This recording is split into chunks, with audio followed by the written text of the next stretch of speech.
আল্লাহ বলে তোর গুনাহ দিয়া যদি এই শৈল জগৎ বোঝা যায়, আর যদি তোর তৌহিদ তোর কাছে হইল জাররা বরাবর, আর আমার কাছে মাপ চাইলি, তাহলে আমি মাফ করা দিব। অলা উবালি, আমি পরোয়াই হবে না তুমি কত গুনাহ করলে। ফাস্তাগফারতানি ফাগফারতু লাকা ওয়ালা উবালি। আফসোস তো এটাই আমার, যে এই উম্মত আল্লাহ চিনল না, আর আল্লাহর আর নিজের মাঝে সম্পর্ক বুঝল না। এই উম্মত যদি আল্লাহ চিনত, আর আল্লাহর সাথে আমাদের কত ঘনিষ্ঠ সম্পর্ক এটা যদি জানতো, তাহলে এক হাদিসে আছে আল্লাহ বলেন যে প্রত্যেকে চিৎকার দিয়া চাঁদ দিয়া দিত। অনেক এক সময় কিন্তু খুশিতে মানুষ মারা যায়, খুশিতে, ঠিক না? হার্ট ফেল করে কি খুশিতে, ঠিক না? আল্লাহ বলে খুশিতে মরে যেত, আমরা জানি না। দ্বিতীয় আল্লাহ বলে তোর যদি মাপ চাওয়ার সুযোগ না হয়, মাপ চাওয়ার সুযোগ হলো না, লাউ আতাইতানি বিকুরাবিল আরদি খাতায়া, পুরো জমিনের পরিধি তুমি গুনাহ দিয়া ভরা দিলা, কিন্তু মাপ চাওয়ার সুযোগ হলো না। কিন্তু তৌহিদ আছে তোমার কাছে, অল্প হোক, লাউ আতাইতানি বিকুরাবিহা মাগফিরা, আমি দ্বিগুণ মাগফিরাত নিয়ে তোমার সাথে সাক্ষাৎ করব। তো যেটা ইমাম বুখারী রহমতুল্লাহ আলাইহি বুঝাইতে চেয়েছিলেন, যে উম্মতের একটা সময় আসবে আমলের কোনো প্রয়োজন মনে করবে না। যেমন আমি একটা প্রমাণ দিলাম, 90% মানুষ নামাজ পড়ার প্রয়োজন মনে করে না, 90% মানুষ রোজা থাকার প্রয়োজন মনে করে না, মুসলমানের বেশিরভাগ সংখ্যার মানুষ যাকাত দেওয়া প্রয়োজন মনে করে না, হজ করার প্রয়োজন মনে করে না, সারাদিন বক্ষণ করে আল্লাহটা। এই যুবক করে জিজ্ঞাসা করেন, সারাদিনে একবার মনের থেকে আল্লাহ বলে কিনা? একবার জিজ্ঞাসা করেন এদেরকে,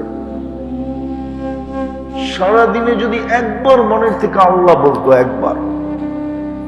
এই মজমায় জিজ্ঞাসা করেন কয়জন আছে ডেলি 100 বার আল্লাহ বলে? আমরা আল্লাহ বলা প্রয়োজন মনে করি না, যদি এটা বড় আমল ছিল, বহুত বড় আমল। আরে রাগ হবেন না, আমি বুঝানোর জন্য বলতেছি, আমি কারো বিরোধিতায় বলতেছি না, কাউকে ইঙ্গিত করে না। আমরা তো এই সমাজেই বড় হয়েছি, ঠিক না? এই দেশেই তো জন্ম নিছি, দাড়িটা তো এই দেশেই পাচ্ছে, ঠিক না? আমরা তো দেখি সারাদিন নাম জপতে জপতে জপতে জপতে জপতে থাকে, এর 100 ভাগের 1 ভাগও যদি আল্লাহ জপত, তাহলে মনে হয় সব কুতুব হয়ে যেত, কুতুব। অথচ দলীয় প্রধানের নাম, ব্যক্তিত্বের নাম সারাদিন এতবার জপতে থাকে, সারাদিন জপতে থাকে।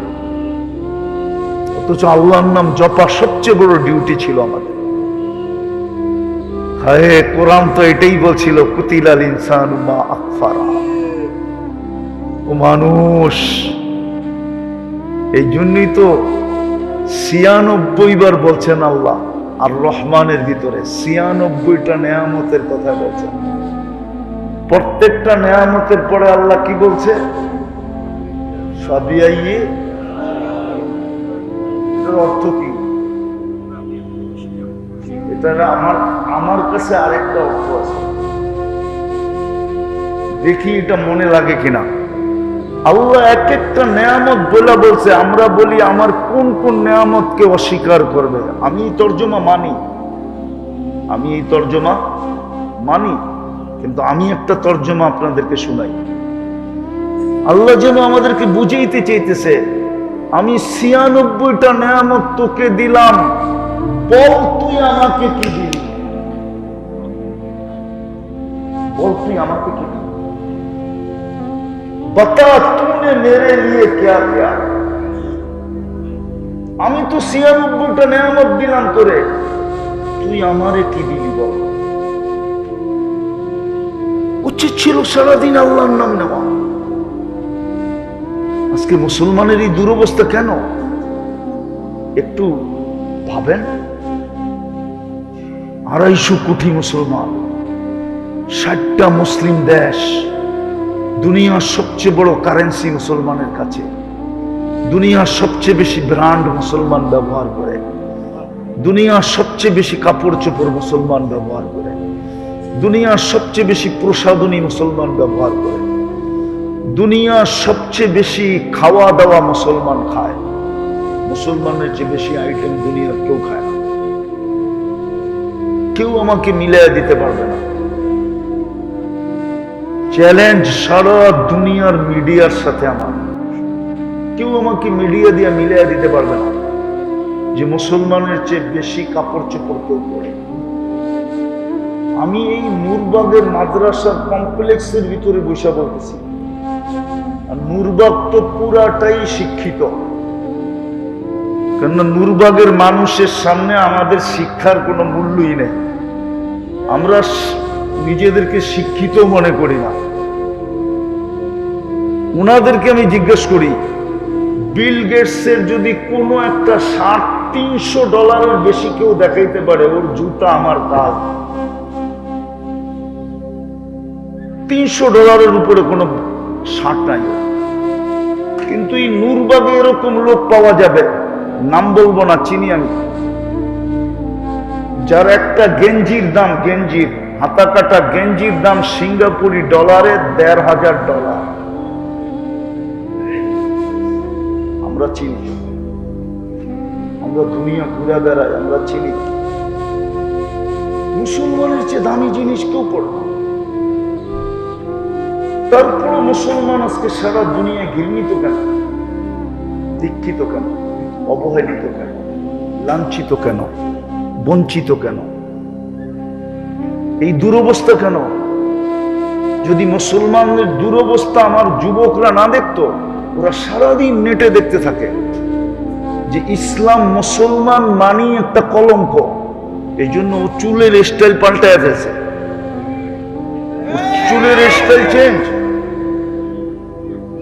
ও জানে মুসলমান এটা একটা কলঙ্ক নাম, বিদায় আমি চুলের স্টাইলটা চেঞ্জ করে দেখি আমার মাথার থেকে কলঙ্কের তিলকটা আমি সরাইতে পারি কিনা।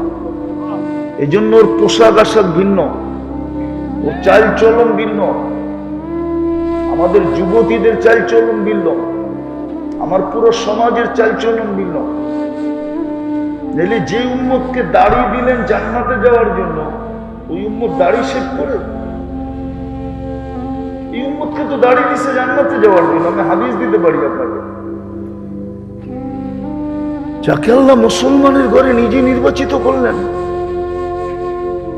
আল্লাহ উম্মতে মুহাম্মদী বানাইলেন, বুঝা আমি শেষ জায়গায় চলে আসছি। জোশে জোশে অনেক লম্বা চলে গেছি। যদিও ডাক্তার এখানে বসে বড় বড় চোখ করে আমার দিকে দেখতেছে, আছে আপনাদের মজলিসে ডাক্তার আছে, বড় বড় চোখ করে দেখতেছে যে হুজুর তো লম্বা চলতেছে, অথচ একটু আগেও আমার রিপোর্ট চেক করে আসছে। সারা দুনিয়া এত ছড়াই গেছিল, মরেই গেছিলাম।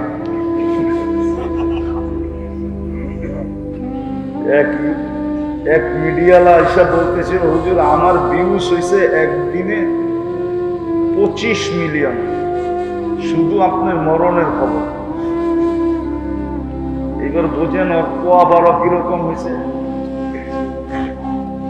25 মিলিয়ন 24 ঘন্টায় ভিউজ হয়েছে আমার মরার খবর। দোয়া করেন আল্লাহ হায়াত দেখ। ইমাম বুখারী রহমতুল্লাহ আলাইহি হাদিস আনার উদ্দেশ্য প্রথম আমাদেরকে এটা বোঝানোর জন্য যে দুটা জিনিস লাগবে, একটা তাওহীদ আর একটা আমল। এই দুটা দিয়ে দুনিয়াতে কি দিয়ে মূল্যায়িত হইল এটা বিষয় না।